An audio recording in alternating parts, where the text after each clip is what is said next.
네, 증권통투자 업데이터 시간입니다. 전일장 국내 증시, 코스피와 코스닥 모두 다소 심심했다 이렇게 볼 수도 있을 것 같습니다. 금리와 환율, 유가가 모두 큰 변동성이 없이 움직이다 보니까 시장도 잠잠하게 움직였는데요. 그런 만큼 개별적인 호재 뉴스만 들고 온 종목들을 위주로 시장이 움직이는 모습이었습니다. 특히나 키워드는 실적에 있었다 이렇게 볼 수 있었는데요. 어제장 그렇다면 어떤 쪽으로 거래대금이 쏠렸을지 거래대금 탑5 리스트 체크해 보도록 하겠습니다. 먼저 코스피 시장부터 살펴보시죠. 네, 삼성전자와 SK하이닉스, HD현대일렉트릭, 크래프톤과 LS일렉트릭 순으로 이름을 올렸고요. 코스닥 쪽에서는 한길과 컴퓨터, CNG하이테크, 알테오젠과 SP소프트, 흥구석유 순으로 이름을 올렸습니다. 호실적을 가져온 종목이 있었습니다. 장중에 낙폭을 크게 보여주다가 결국에 HD현대일렉트릭이 호실적을 전하면서 상승 전환에 성공했고요. 다수의 전력 설비 관련된 종목들이 다시 한번 반등세를 보여줬습니다. 하지만 아쉽게도 LS일렉트릭은 3%대 하락하면서 거래를 마쳤는데요. 해당 종목은 잠시 뒤에 특징주로 짚어드리도록 하겠고요.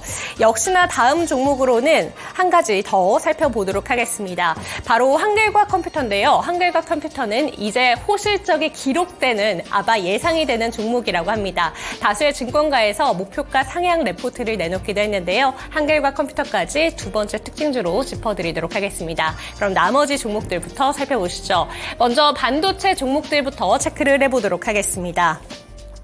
먼저 반도체 투톱은 어제 일제히 쉬어가는 흐름을 나타내줬는데요. 월요일장에 엔비디아가 가져온 큰 충격이 아직까지 여파가 가시지 않았다 이렇게 볼 수도 있을 것 같습니다. 엔비디아의 급락과 필라델피아 급락에 이어서 우리 장에도 고스란히 충격을 받았는데요. 하지만 전일장에서는 다시 한번 반등세를 나타내면서 출발은 좋았습니다. 하지만 11시 구간의 시장의 출렁임과 함께 반도체 종목들도 다시 한번 하락으로 전환하는 종목들이 다수 있었는데요.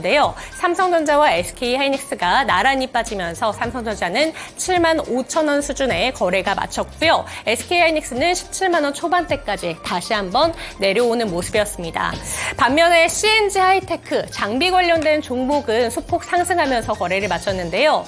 유리기판 관련된 종목입니다. 해당 종목 같은 경우에는 유리기판의 핵심적인 문제였던 밀착력 부분을 이제는 해소할 수 있다라는 특허를 보유하고 있다는 소식에 주가가 널뛰게 하고 있는데요. 어제 같은 경우에도 주가가 장중에 15%까지 급등세를 펼쳤다가 결국에는 보합으로 거래를 마치게 되면서 다소 아쉬움이 남았습니다. 하지만 지속적으로 주가가 상승하게 되면서 단기 과열 종목으로 지정 예고될 수 있다는 공시에 시간의 거래에서는 하락했다는 점 함께 체크하시면 되겠습니다. 그렇다면 나머지 종목들도 먼저 체크를 해보도록 하겠습니다. 네, 다음 종목으로는 크래프톤 살펴보도록 할 텐데요. 8%대 급락하면서 거래를 마쳤습니다.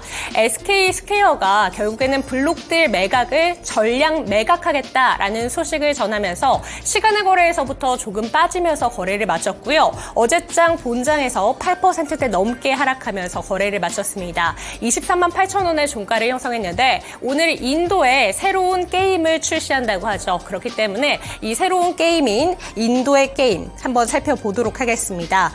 인도의 신작인데요. 블릿 에코 인도가 오늘 출시된다고 하니까 신작이 어떻게 흥행되게 될지 그것과 함께 주가의 흐름도 체크해 보시면 좋을 것 같습니다. 그리고 나머지 종목들 체크해 보도록 하겠습니다. 알테오젠 같은 경우에는 2거래일째 하락세를 딛고 다시 한번 반등세를 보여주고 있는데요. 알테오젠은 4월 들어서 지속적으로 주가의 급등락이 반복이 되고 있습니다. 하지만 어제는 4%대 상승하면서 거래를 마쳤고요. 마이크로소프트사의 수혜감이 기대가 되면서 SP소프트 최근에 지속적인 급등 랠리를 펼쳤던 종목이었는데 어제는 6%대 하락하면서 거래를 마쳤습니다.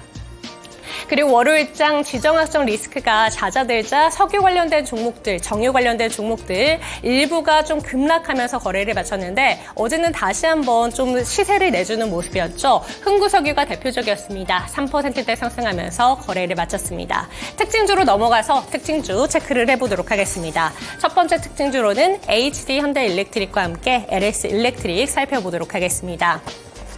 HD 현대일렉트릭이 호실적을 전하면서 5%대 상승으로 24만 원의 종가를 형성했는데요. 글로벌 전력기기 수요가 늘면서 좋은 성적표를 어제 가져다 줬습니다. 어제 발표한 1분기 잠정 실적에 따르면 매출은 전년 동기 대비 26% 늘었다고 하고요. 영업이익이 무려 80% 늘었다라는 호실적을 전했습니다. 이와 같은 업황 호재 소식에 전일장 쉬어갔던 전력설비 관련된 종목들 다시 한번 반등하는 흐름을 나타내줬고요. 재룡전기와 가온전선, 대원전선 등 일부의 종목들도 강하게 시세를 내줬습니다. 하지만 아쉽게도 LS일렉트릭은 어제도 추가적인 하락세를 보여줬는데요. 월요일장에 최고가를 경신하고 나서 음봉 전환한 여파가 아직까지 남아있는 것으로 풀이가 되고 있습니다. 그리고 추가적으로 HD 현대일렉트릭은 전력기기 공장 증설도 추진하고 있는데요. 울산과 미국에 위치한 변압기 공장의 생산 능력을 약 20% 정도 늘릴 것이다 라는 계획을 밝혔고요. 2,200억 정도 수준의 매출 증대 효과를 기대하고 있다고 합니다. 앞으로도 전력기기 업황에 호재가 예상이 되니까요. 체크하시기 바랍니다. 두 번째 특징주로는 한글과 컴퓨터 살펴보도록 하겠습니다. 네, 다수의 증권가에서 목표가 상향 레포트가 나왔고요. 34,000원까지 목표가를 상향하는 레포트들도 있었습니다. 이유는 크게 세 가지를 들 수 있었는데요. 첫 번째로는 1분기에 깜짝 실적이 전망된다라는 것이었습니다. 연결 매출액과 영업이익이 전년 동기 대비 34% 그리고 294% 늘어날 것이다 라고 보면서 컨센서스도 상회할 것이다 이렇게 분석을 했고요. 두 번째로는 클라우드 매출 증가에 힘입어서 한글과 컴퓨터가 성장세를 보이고 있는 가운데 전통적으로 1분기에 부진한 성적표를 내줬던 라이프케어의 적자폭이 크게 개선된다는 점을 꼽았습니다. 끝으로 연결 매출에서 가장 큰 비중을 보유하고 있는 한컴 라이프케어가 매각 절차를 밟고 있다라는 소식이 전해지고 있기 때문에 이 소식 또한 호재로 작용을 했습니다. 해당 소식에 한글과 컴퓨터 11% 급등하며 거래를 마쳤습니다. 이렇게 특징주까지 살펴봤고요. 이번에는 시간의 거래에서 주목받은 종목들 체크해드리도록 하겠습니다. 네, 먼저 상승한 종목부터 살펴보도록 하겠습니다. 한컴 라이프케어가 상한가로 거래를 마쳤고요. CN플러스, CNR 리서치, SAT, 한화 엔진 순으로 이름을 올렸습니다. 그리고 하락한 종목은 박셀바이오, 엑시콘, 대원전선과 프리엠스, 피롭틱스 순으로 이름을 올렸는데요. 전일장 시간의 거래에서는 CN플러스 외에도 다수의 태양광 관련된 종목들, 그리고 한화 엔진 외에도 일부 조선 기자재 관련된 종목들이 상승하면서 거래를 마친 만큼 해당 종목들에 대해서는 특징주로 짚어드리도록 하고요. 가장 상단에 있는 한컴 라이프케어부터 살펴보도록 하겠습니다. 네, 최근에 한컴 라이프케어 같은 경우에는 매각 준비에 돌입하고 있다라는 소식이 전해지면서 상승세를 보이고 있는데요. 더불어서 조금 전 수급 특징주에서 짚어드린 것처럼 한글과 컴퓨터가 AI 기업으로 탈바꿈하면서 이제는 앞으로 실적에 대한 기대감이 점점 들어오고 있다라는 소식에 매수세가 강하게 들어왔습니다. 하지만 한글과 컴퓨터와 반대로 한컴 라이프케어 같은 경우에는 어제 보합으로 거래를 마쳤는데요. 시간의 거래에서 매수세가 강하게 들어온 것으로 풀이가 되고 있습니다. 한컴 라이프케어 9.98% 상한가로 거래를 마쳤습니다. 그리고 CNR 리서치는 장중에 온코빅스의 비소 세포폐암 일상 임상시험을 수행 중이라는 소식에 강세를 보였는데요. 매물이 출회되면서 상승폭을 상당 부분 반납했습니다. 하지만 시간의 거래에서 재차 매수세가 들어온 것으로 풀이가 되고 있습니다. 그리고 SAT는 특별한 소식은 전해진 바 없는데요. 과거에 원희룡 전 장관 관련주로 부각을 받은 바가 있습니다. 여당의 차기 당권 후보군으로 거론된다는 뉴스에 영향을 받을 수 있다는 점 함께 체크하시면 되겠습니다. 하락한 종목들도 살펴보시죠. 네, 먼저 박셀바이오가 10%대 하한가로 거래를 마치면서 15,480원의 종가를 형성했는데요. 진행 중이던 임상 2A상의 연구 임상시험 계획 신청이 반려되었다는 공시 소식을 전했습니다. 반려 사유는 시험약 효력 시험과 용법 용량에 대한 효과성의 검증 미흡이다 이렇게 전했는데요. 이에 대해서 박셀바이오 관계자는 향후 계획을 즉각적으로 대응하고 있으며 사유를 보완해서 승인을 받을 수 있게 준비에 돌입 돌입할 것이다. 이렇게 밝혔습니다. 앞으로 박셀바이오가 이 승인을 받을 수 있는지 그 여부에 대해서 체크해 보시면 좋을 것 같습니다. 그리고 엑시코는 장마감 이후에 400억 규모의 주주 배정, 유상증자 공시에 영향을 받았고요. 대원전선은 대원전선 우선주와 함께 동반 하락으로 거래를 마쳤습니다. 국내 전환사채 전환으로 추가 상장 공시를 전했다는 점 체크하시면 되겠습니다. 끝으로 프리엠스 살펴보도록 하겠습니다. 최대 주주 변경을 수반하는 주식 양수도 계약이 해제되었다라는 소식을 전하면서 4%대 하락하며 거래를 마쳤습니다. 특징주 체크를 해보시죠. 네, 태양광 관련된 종목들 다수가 시간의 거래에서도 강하게 상승하면서 거래를 마쳤습니다. 어제 샘 올트먼 CEO가 태양광 스타트업인 엑소와트에 투자를 하겠다라는 소식을 밝히면서 장 초반부터 태양광 관련된 종목들 힘을 강하게 내줬는데요. 그 대표적인 종목으로 CN플러스가 있었습니다. 어제 본장에서도 강한 시세를 내줬는데 CN플러스 시간의 거래에서 9.95% 추가적으로 상승을 해줬습니다. 이외에도 금양 그린파워, 대명 에너지, 한화솔루션 등 일부 태양광 관련 종목들 추가적인 시세를 내줬다는 점 확인하시면 되겠습니다. 샘 울트먼이 투자하겠다 밝힌 엑소와트의 경우에는 빅데이터 센터에 필요한 에너지 수요를 해결하기 위해서 설립된 스타트업인데요. 울트먼 CEO의 이번 투자는 향후 막대한 전력이 필요한 AI 데이터 센터의 구동을 위한 것이다. 이렇게 밝힌 바 있으니까요. 해당 내용까지 체크하시고요. 태양광 종목들뿐만 아니라 풍력이나 재생에너지 관련된 종목들에서도 일부 움직임이 있었다는 점 함께 체크하시면 되겠습니다. 두 번째 특징주 체크를 해보시죠.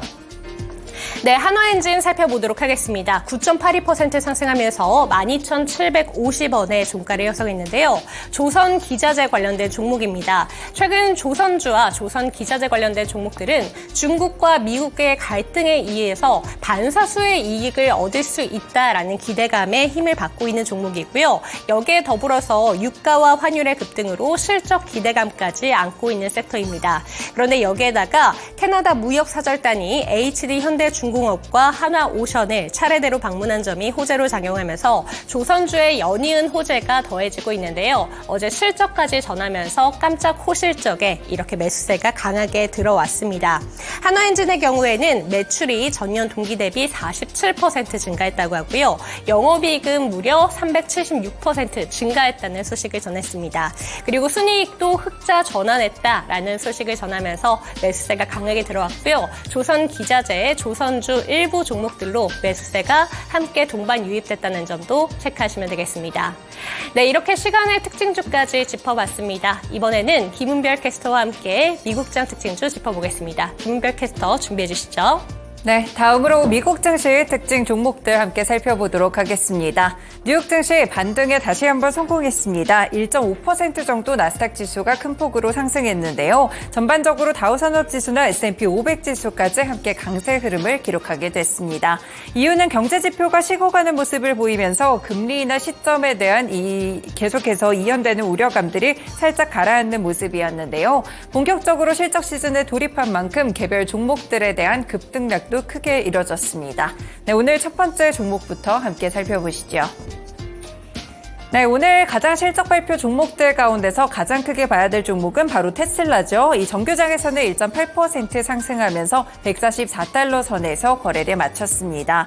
일단 테슬라 이번에 실적 발표가 나왔는데요. 1분기 매출액은 213억 100만 달러, 한화로는 29조 3,102억 원을 기록하게 되면서 전년 대비 9% 감소했습니다. 예상대로 부진했고요. 전문가들의 이 전망치에도 미치지 못했습니다. 순이익은 11억 2,900만 달러로 같은 기간 55% 떨어지는 모습이었는데요. 주당 순이익도 이에 따라서 컨센서스를 큰 폭으로 밑돌게 됐습니다.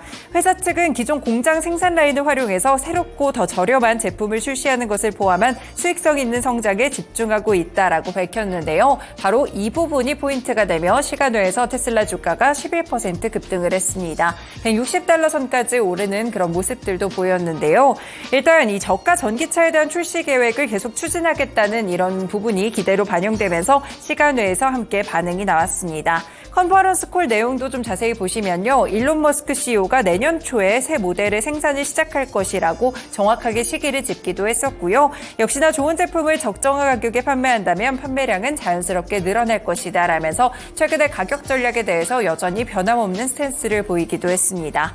그리고 자율주행을 완성할 것이라는 멘트도 있었는데요. 이 테슬라가 자율주행 기술을 개발할 것을 믿지 않는다면 테슬라에 투자해서는 안 된다라고 이야기를 하면서 완전 자율주행을 승인하는 곳에서는 어디서든 출시를 할 것이라고 했습니다. 결국 테슬라의 진정한 가치는 자동차가 아닌 인공지능에 있다라고 이야기를 하게 되면서 컨퍼런스 콜 내용도 기대감을 상당히 반영해주는 모습이었는데요. 그동안 주가가 계속해서 하락세의 길을 걸었던 테슬라, 시간에서 다시 한번 급등하는 모습 속에서 오늘장 2차전지 종목들의 흐름까지 기대가 됩니다. 국내 종목들 함께 확인해 보시죠. 네, 그동안 또 있었던 이야기들이 일단 1분기 실적 고비가 될 것이다. 2차 전지는 이 이후에 좀 반등이 나올 것이다 라는 분석들이 상당히 많았었는데요. 오늘 2차 전지 관련 종목들 어제장에서는 하락하는 흐름이 있었지만 일단 시간에서 올랐던 만큼 국내 증시에서 먼저 2차 전지 반응이 올 것으로 예상되고 있습니다. 관련 종목들 체크해 보시면서 이외에도 자율주행 종목들까지 확인해 보시길 바라겠습니다. 네, 이렇게 첫 번째 종목으로 테슬라 살펴봤는데요. 지금 미국 증시에서 실적 시즌이기 때문에 상당히 많은 기업들이 실적을 발표하고 있습니다. 그리고 호실적이 나왔다면 주가가 이만큼 오르는 모습들이 관측되고 있는데요. 분야는 다르지만 세 종목들 공통점은 바로 호실적입니다. GM 그리고 스포티파이 테크놀로지, 제너럴 일렉트릭까지 일제히 상승세를 큰 폭으로 펼쳤다는 점 확인이 되고 있는데요. 일단 GM은 1분기 매출액이 430억 달러로 컨센서스였던 417억 달러를 넘어섰고 주당 순이익도 2.62달러로 컨센서스를 큰 폭으로 상회했습니다. 이 GM은 북미 사업 부문에서 수익 확대가 크게 됐다고 하는데요. 이 고금리 정책으로 자동차 론 금리가 높았음에도 불구하고 기대 이상의 판매 호조를 보였습니다. 이렇게 되면서 GM의 경우 다시 한번 상승세가 큰 폭으로 높았고 45달러 선 거래 마쳤고요. 스포티파이 역시나 1억 9,700만 유로 그리고 97유로센트의 조정 영업이익을 기록했다고 보고를 했습니다. 전반적으로 컨센서스 대비 굉장히 큰 폭의 상승세가 나왔다라고 볼 수가 있겠는데요. 스포티파이 CEO는 수익 창출의 해로 만들 준비가 됐다라고 이야기를 한 바가 있었는데 이를 증명해내는 첫 번째 스텝이었습니다. 회사가 지난해 2011년 이후 처음으로 미국에서 개인 스트리밍 요금을 인상했고 인력의 17%를 해고하겠다고 밝히기도 했었는데요. 수익성에 집중했던 만큼 그대로 1분기 성과에 드러났고요. 스포티파이 무려 11%대 급등했습니다. 네, 그리고 얼마 전에 이 GE와 관련돼서 베르노바와 더불어 이 에어로스페이스 쪽으로 분사가 됐던 이 제너럴 일렉트릭 체크해 보시면 8% 상승했는데요. 바로 GE 에어로스페이스가 상당히 좋았습니다. 영업이익이 이번에 이 조정 주당순이익이 0.82달러를 기록했다고 밝혔는데요. 특히나 항공우주 산업에서 긍정적인 실적을 냈다는 점 확인해 볼 수 있겠습니다. 네, 이렇게 호실적 발표된 기업들 그대로 반영하면서 주가도 함께 상승했는데요. 국내에서도 오늘 실적 발표하는 기업들 함께 확인해 보겠습니다. 네, 오늘 실적 발표 있는 기업들이 상당히 많기 때문에 실적 시즌 본격적으로 돌입한 만큼 관련 종목들에 대한 흐름 그리고 주가 반응까지 체크해 보시길 바라겠습니다. 네, 그렇다면 마지막 종목 확인해 보실까요? 바로 제트블루 에어웨이스라는 종목인데요. 이 종목은 18%나 급락했습니다. 이유는 결국 실적에 대한 쇼크였는데요. 1분기 실적이 나빴던 것은 아니지만 결국에 이후에 가이던스도 미국 증시에서는 상당히 중요하게 반영되고 있습니다. 제트블루 에어웨이스는 저가 저비용 항공사라고 보실 수가 있겠는데요. 일단 실적 자체는 그렇게 나쁘진 않았습니다. 조정된 손실이 주당 43센트로 일단 52센트의 조정 손실이 예상됐기 때문에 오히려 컨센서스를 상회하기도 했고요. 매출액도 23억 3천만 달러에서 22억 1천만 달러로 5% 정도 감소를 했는데 기존의 22억 달러 정도의 매출을 팩트셋에서 집계를 했기 때문에 컨센서스에 거의 부합하는 수치가 나왔습니다. 일단 이렇게 비용 절감 효과와 노율적인 경영 전략 덕분에 1분기에는 실적이 좋았다고 이야기를 했는데요. 다만 내년에 경제 상황의 불확실성과 업계 내 경쟁 심화로 인해서 일단 올해 수익에 대한 다소 압박이 있을 것이라고 전망을 했습니다. 또한 국제유가도 변동성을 주고 있고 경쟁 항공사들의 가격 경쟁이 제트블루의 수익성에도 영향을 줄 수 있을 것이라고 풀이하고 있는데요. 이런 부분들 때문 그러니까 가이던스에 대한 부분 아직까지 수익성에 대한 압박이 있을 것이다라는 멘트들도 있습니다. 면서 이렇게 제트블루 에어웨이스는 오히려 주가가 충격을 받는 모습으로 진행이 됐습니다. 국내에서도 대형 항공사를 제외하고 저비용 항공사들 주가 함께 체크해 보실까요? 네, 어제장에서는 저비용 항공사들 일제히 하락하는 흐름들이 함께 관측됐습니다. 하락폭 자체는 크지는 않았지만 일단은 내림세를 기록했는데요. 아무래도 국제유가와 관련돼서 변동성이 좀 있거나 혹시나 국제유가가 치솟게 된다면 저비용 항공사들 유류비에 대해서 좀 타격을 받을 수밖에 없기 때문에 이와 관련된 흐름도 살펴보시길 바라겠습니다. 네, 이렇게 미국 증시 특징 종목들 국내 증시까지 함께 연결해드렸습니다. 지금까지 증권통투자 업데이트였습니다.